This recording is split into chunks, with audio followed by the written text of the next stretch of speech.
For the latest in strategic affairs, subscribe to our YouTube channel. Click the bell icon for updates.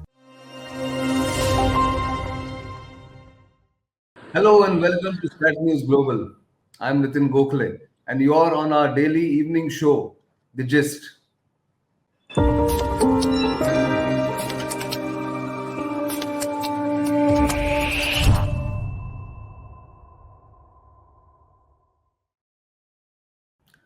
On Monday, Indian and Chinese troops completed their disengagement from the last of the friction points in Ladakh, which had started in May 2020. The Gogra and the PP-15 disengagement started on 8th of September, but was completed on 12th of September. Today, on the 13th, there's going to be a verification of the actual disengagement, whether the troops have pulled back to the respective positions or not. But that is only one part of the story. 2 years after, or nearly 2 years and 3 or 4 months after the friction had started in May 2020 in Ladakh, the disengagement of the particular friction points this time has been completed. But what of the old friction points, the so-called legacy issues of Depsang and Demchok? And what are the larger implications of this disengagement? Does it signify a little bit of a thaw in the relationship between India and China? Or is it driven by the fact that the leaders of the two countries are going to be at the same place in Samarkand for the SCO Summit, the Shanghai Cooperation Organization Summit taking place there on 15th and 16th of September? And what of the long-term relationship between the two neighbors are the questions that will require answers. And to provide those answers, I have two specialists joining this program. Mr. Jayadeva Ranade, who's a China specialist, as all of you know, runs a think tank focused on China, was formerly with the Cabinet Secretariat, and a regular, of course, panelist on StratNewsGlobal, and Lieutenant General Rakesh Sharma, who was GOC 44 and, of course, now a strategic analyst and commentator on various issues, but particularly on China. Welcome, both of you, but let me start with Mr. Ranade. What do you think, Mr. Ranade, of the disengagement that has taken place at Gogra and PP-15, the last of the friction points? Is it just a tactical issue, or you would think that this has been prompted by something larger? I think it's a tactical issue. It's, I would say, a very baby step at most. And we should not be deluded by it. And we should not forget the fact that when the Chinese came in May 2020 or April 2020, they, in fact, violated all the agreements that had been signed, indicating that they have no value for them, and that there are 60 to 70,000 Chinese troops deployed on the border still as we talk. So that's one aspect we need to keep in mind. Second, slight quibble, when we say that this is the last of the friction points, to my mind, Demchok is a friction point. Whether we call it a legacy issue or not is a separate matter, but it is very much a friction point. There are, again, other reports, I don't have confirmation about Chinese aggressiveness as far as the graziers going to their traditional grounds and Demchok, etc. are concerned. So that is one point I would like to put out front, that I think this is just a beginning first step. It doesn't mean that the Chinese attitude or policy towards India has changed. It has not. And we should keep in mind the big picture rather than just looking at these small steps, which is what the Chinese want us to do. Yes, indeed. We'll come back to the big picture, but General Sharma, you were a corps commander when the previous friction had happened in 2013, of course, at Depsang. And now this friction point, they're talking about the disengagement that has taken place after 16 rounds of negotiations between the two corps commanders. How does that work on the ground is something that needs a bit of explanation from somebody like you who's been there, because people want to know whether the troops have gone back to their respective positions or it's just a withdraw to maybe 100 meters or a kilometer in their own depth areas. If you can sort of elaborate a little bit on that. Okay, thank you for inviting me, Nitin. Now, see, in my opinion, that things are getting clearer as time has passed as to what is the game plan, the larger strategic game plan that the Chinese had in Eastern Ladakh. With PP-15, things have become even more clearer. Why do I say so? Is because, and I'm not referring to Demchok as yet. We can discuss Demchok laterally. Sure. What he has done in the course of the negotiations that have taken place in the 16 rounds is that he has denied us, the Chinese have denied us any access across to the Depsang totally. With PP-15 also, PP-15 was on the pass. It's a pass called Jiananla. That pass where we used to patrol earlier, it actually, once you reach the pass, there is a road existing for the Chinese side that goes to Depsang Plateau. So all these areas that we have now negotiated right up to South Bank of Pagong So, willy-nilly a kind of a fixated new belt of actual control has come up. It's not a line now. And the belt coming up is in the form of the buffers which have come up in, say, Raki Nala or Galwan or now PP-15, PP-17 Alpha Gogra in Pagong So North Bank and even South Bank. So he has actually made a kind of a stream of belt all along these areas, thereby denying us any access across to that area. So PP-15 is actually, see, even after the meeting took place on 17th of July, it took 50 days for us to negotiate the withdrawal, which is a substantial time after the meeting took place, because of the issue of the PP-15 itself. It's a very important place. We used to patrol there, but once you land up on PP-15, you are able to see vast areas across. So if he creates a buffer at PP-15, means that you can't reach the pass now. And when you can't reach the pass means, and same thing has happened at Y Junction, in Galwan, so all these areas we have been now kind of fixated. So I would now say after PP-15 that this is not any friction points business. It's the entire area which has been fixed as a belt of actual control, thereby, segregating two sides, two forces from the entire belt of excitation. It's a very significant thought process if you take it in this manner. Yes, indeed. I think they had this game plan, as you're saying, all along, and nobody could for some people who are specialists in that area and those who have served in that area. Mr. Ranade, what General Sharma says now makes it clear that the Chinese have a long-term plan in Ladakh, in Eastern Ladakh, and they want to perhaps push the boundary further west to the line that they had claimed in way back in 1959. Would that be a correct assessment?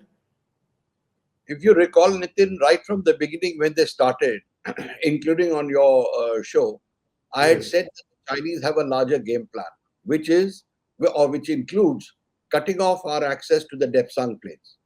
That would secure for them the China-Pakistan economic corridor and their own weak spots in the southern Xinjiang area. We are seeing from the 14th five-year plan approved infrastructure construction plans that they are now beefing up all these areas with the addition of airfields, new roads, etc.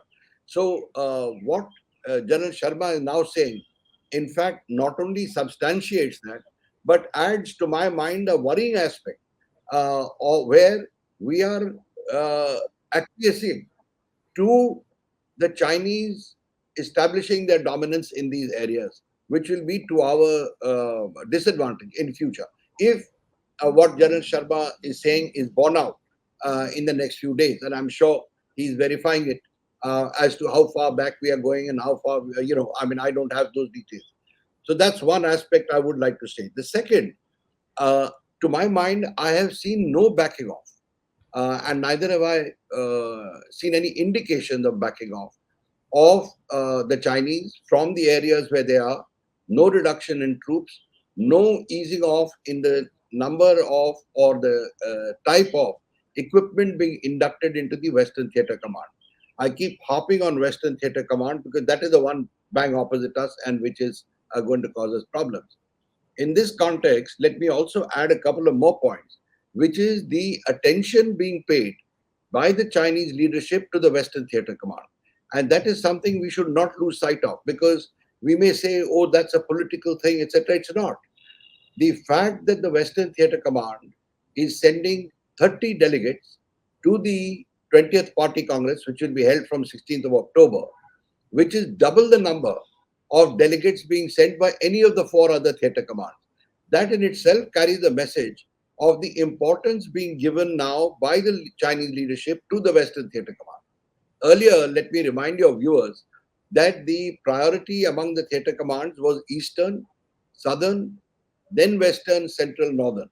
Whereas now, Western Theatre Command is getting much more. And the fact that they're sending double the number of delegates indicates not only that they will have a voice in the party and subsequently in the Central Committee, etc., but that they're being allowed, their importance is being recognized, so to say. And In fact, finally, please go ahead. And finally, as far as the Chinese internal newspapers are concerned that I read, since the last few weeks, and I was just discussing this with General Sharma, there has been an increased caution being voiced by the newspapers, the mainline newspapers, like the party newspaper People's Daily, in specially signed articles reflecting the views of the Central Committee. So that's a high-level intervention where they're talking, and if you indulge me, I'll just read out a little bit. They're saying the country's security situation, and I'm quoting, has become increasingly unstable and uncertain, which means, translated, that the leadership will be on edge. It will be worried.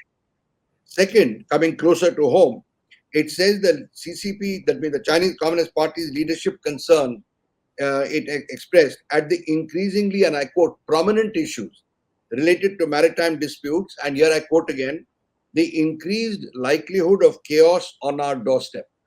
Now, chaos on our doorstep certainly looks at the land borders that we have, the fact that there is this heavy deployment, and as I said, reinforced by the fact that Xi Jinping has been visiting the Western Theatre Command thrice in the last year, and these other factors indicating the interest. So, to my mind, it's the big picture that is very important, and what General Sharma says seems to substantiate. I'm not saying that he's definite about it unless he says so, but he seems to be pointing to that, and he's saying that he'll have to verify, or at least we'll need to get more clarity on that.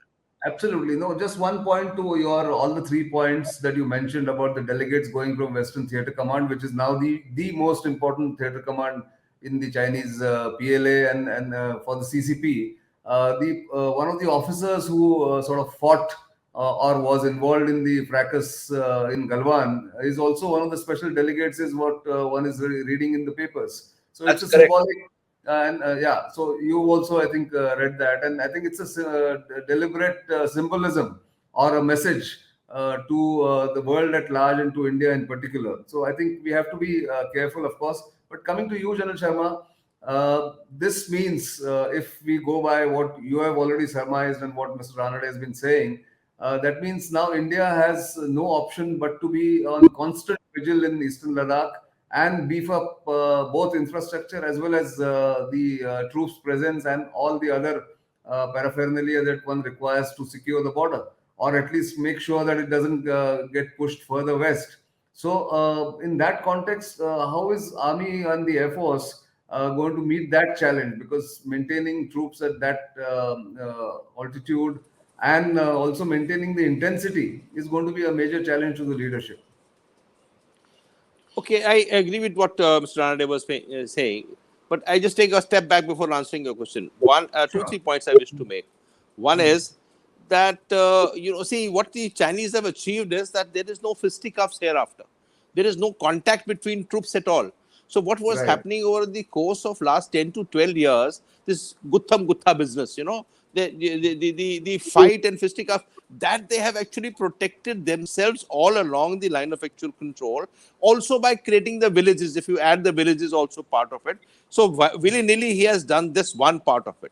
Second part, Miss Mao, the foreign affairs spokesperson who spoke about 2-3 days ago, she said categorically there is no status quo. She said there is no status quo because the status quo has been actually infringed by Indians. So By it is a new violated by picture. Indians.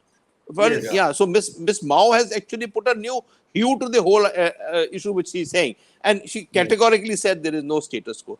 Third is, if you see Wang Yi's statement in the course of last 2-3 months and the WMCC, post WMCC readout, they said now the border is the way it is, and we should now start talking about normal border management controls.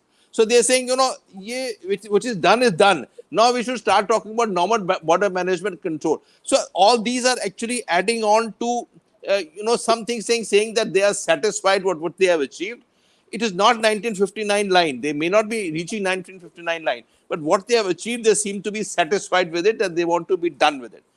The part of issue here is, and I draw for what Mr. Ranade has said, that there is still a geostrategic pressure being built on us and retained on us in the form of these excellent road constructions and infrastructure construction and G695 and you name it, all these things being built and runways, etc., plus the retention of troops that he's had, plus the Western Theatre Command importance that has come up and Xi's visit across to Tibet.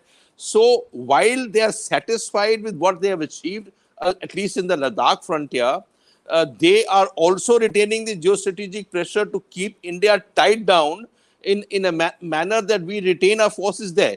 On their own, they have created the habitat. See, habitat now, some figure I saw, habitat for 120,000 people have been built across in Xinjiang and in Tibet. So the fact is that there is no de-escalation that is going to take place, no demarcation will take place, no de-induction will take place. Those are given because of the habitat is constructed, but he is saying whatever we have achieved in disengagement is fine by me. So there is a kind of a status quo on the border which is apparent, and I'll also hasten to add that there is no talk hereafter of settling the border dispute. This is what he's saying I'm happy about. I mean, my reading of it, nobody is telling us, everything is vague. Even PP15 has rightly pointed out, what is the deal done between us is vague. It's not come out into open front. Right. Now, are we ready for it? Now, this is a very serious question you have asked. Of course, we are ready today. But are we over ready? I'm just adding a issue to it. We tend to react and sometimes majorly overreact. So we majorly overreact because Chinese are 50,000 mirror deployment and mirror induction we do. I hope we are not over mirroring, making the troops' life held for a very long time being retained across in that. So we have to actually pragmatically assess the manner that indeed it looks very clear Chinese are not ready for a war. Wars are messy affairs. You see Ukraine, it's so messy. So wars are messy affairs. They don't want a war, but they want to create the geostrategic pressure. What's the quantum of force that is essential for us to be retained on top, what we can build up in time, and what air forces are required? All this has to be now worked out that this is going to be it for a very long time to come. So we have to prepare for this haul. Now it is absolutely clear that this is going to retain for some time, so we can't overdo it also. So reassessment of deployments and reassessment of our strategy is what you're recommending really. There's the other issue here. So does this require Mr. Ranade a new protocol on the border now that he's achieved? And what is India's takeaway from here? I mean, in these 2 years, has India managed to hold on to its position, hold on, sort of keep the Chinese at bay beyond the point they could not succeed in what they wanted? Or one should look at it in a manner that India has had no choice but to do what it has done in these last 2.5 years or so? Mr. Ranade? Just before I answer your question, I'd like to add one word to what General Sharma said.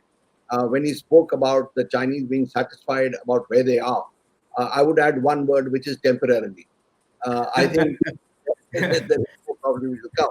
But to get to your point about what we need to do and whether we've held our own. What is India's takeaway from here? what is India's takeover? Firstly, we have reacted. There's no doubt about it. They've come, we have reacted. And to some extent, we've held our ground.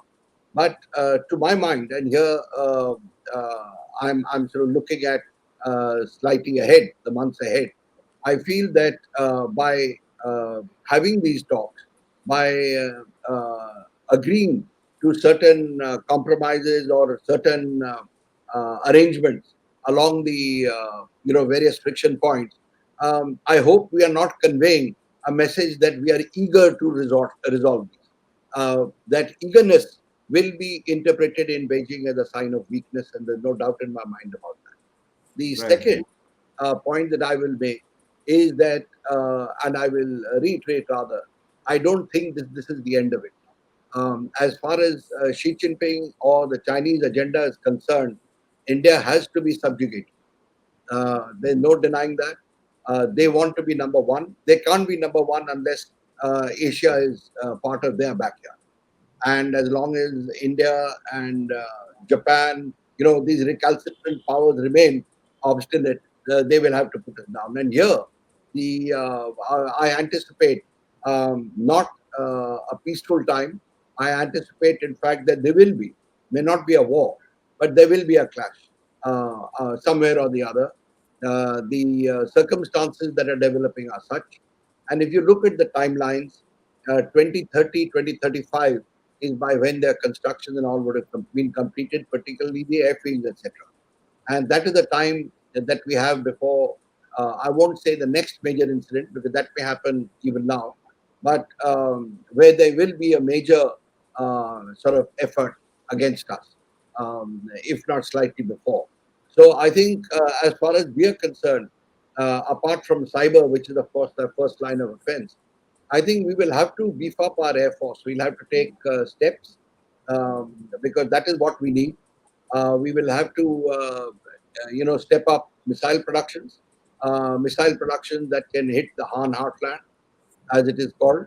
And I'll just take a cue from what General Sharma said, and which we have discussed earlier also, Yes. that about the thinning out of troops. I quite agree with him.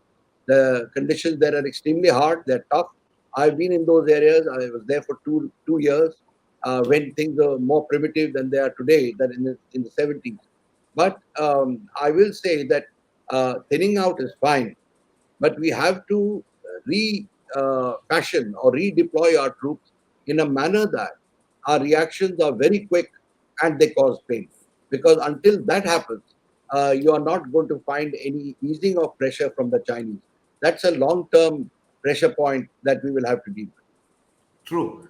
So let me expand the discussion a little bit and go to the SCO summit, that is the forthcoming summit in Samarkand, where Vladimir Putin, Narendra Modi, and Xi Jinping are all going to be present.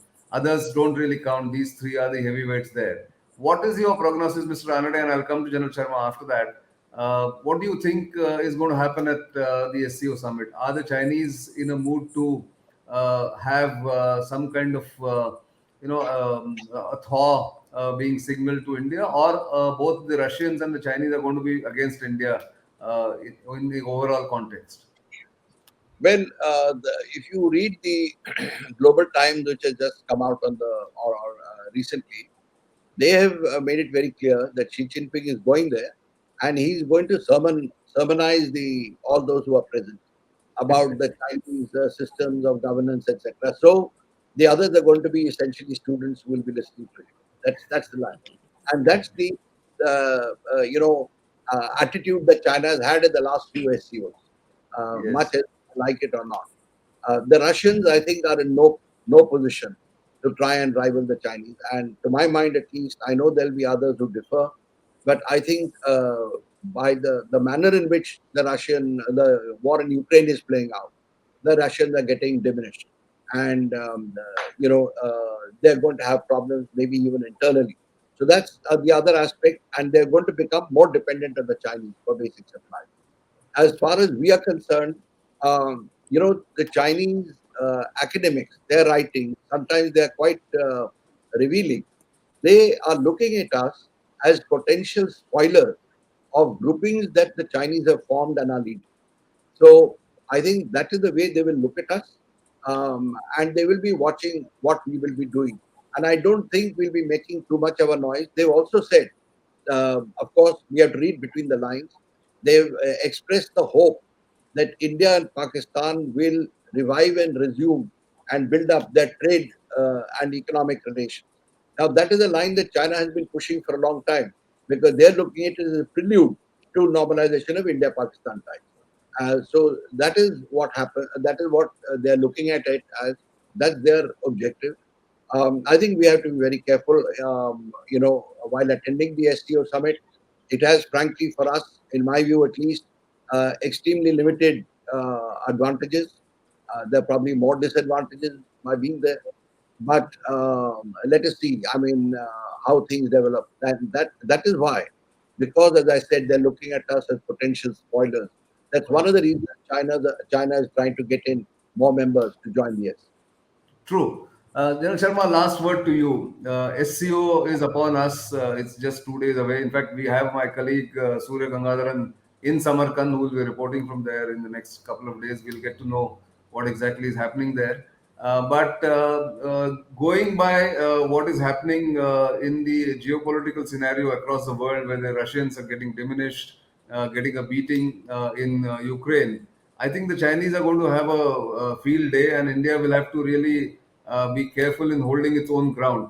What do you think is the outcome likely at the SCO summit, if at all, from an Indian point of view? Yeah, okay. Look, I firstly want to underscore what Mr. Ranade said temporarily, underline it twice. Yes, this is what is temporary. And I will also give the time of the 22nd Party Congress.